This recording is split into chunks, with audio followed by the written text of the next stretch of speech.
Are you sure you're comfortable? Silk isn't too tight? Okay.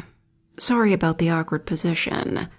Bipeds are not really compatible with the Arachne body plan.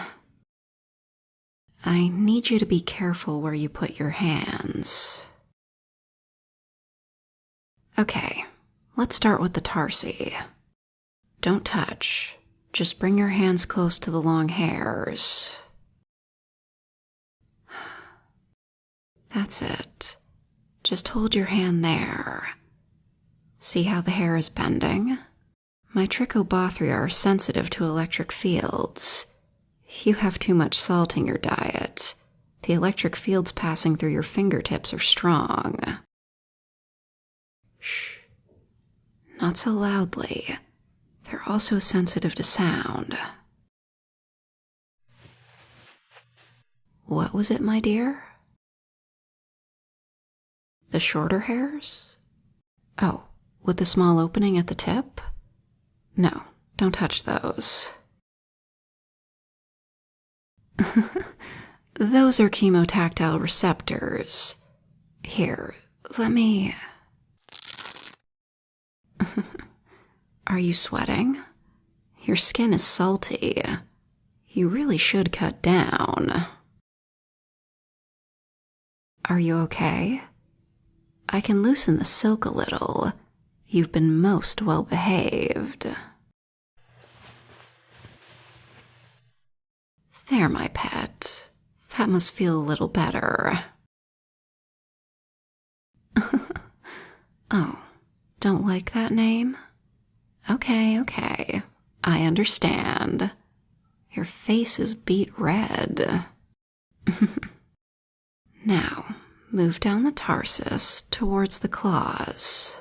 You can touch those, but be careful of the tips. They're sharp. They're smooth, yes. Not as smooth as my chelicerae, of course. Manganese isn't as fine as zinc, but these aren't designed for puncturing.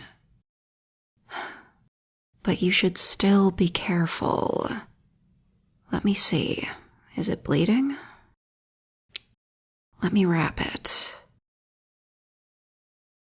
Oh, hush. Spider silk has antibiotic properties.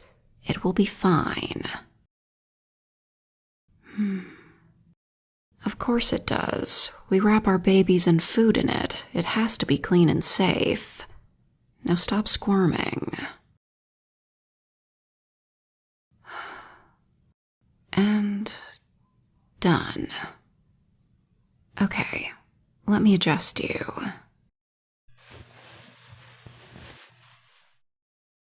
There. Relax into the silk. Treat it like a hammock. Good pet. The more you protest, the more I enjoy using that name. You look like you might burst into flame at this rate. Oh yes, you are burning. Shush, no fussing. Your little silken hammock there is made primarily of egg padding silk. It is ever so soft and fluffy. Easy there. Don't tangle yourself in it. It may be soft, but it's still as strong as steel. Egg padding silk isn't as elastic as capture silk. You might strain something if you struggle too hard. Good pet. Ever so obedient. You make this too easy. You okay? You're not sulking, are you? What's wrong? Vulnerable. My dear, whatever do you mean? You feel uncomfortable? Unsafe? Oh, my dear, this isn't the sexual cannibalism thing again, is it? I told you during first contact, that's almost entirely outdated information. Not to mention an offensive stereotype. Sexual cannibalism in spiders is exceptionally rare. The only species that really engages in it, off the top of my head, is Latrodectus hasseltii. In that case, it's highly ritualized, consensual between both parties, and more about providing for the next generation. In most species, both males and females are highly promiscuous, probably because the male spider stops eating and starts digesting themselves when they set off to find a mate. They only get a brief window to breed, so they go crazy. You remember how I told you to be careful where you put your hands? Male spiders are exceptional communicators. They talk almost entirely through touch.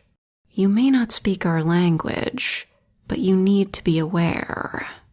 When you touch me, you could be making a promise without realizing it. Hush, dear. I'm not upset. Here, let me guide you. Place your hand here. You can feel that beating? That's my heart line, my spider half circulatory system. It runs right down the middle of my abdomen. It's exposed, vulnerable. Hush, dear. Just feel my heart line pulsing. My trichobothria can feel the beating of your heart, too.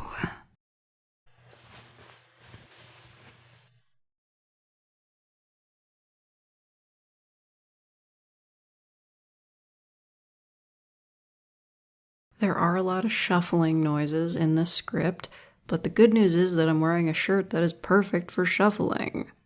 Every day I'm shuffling.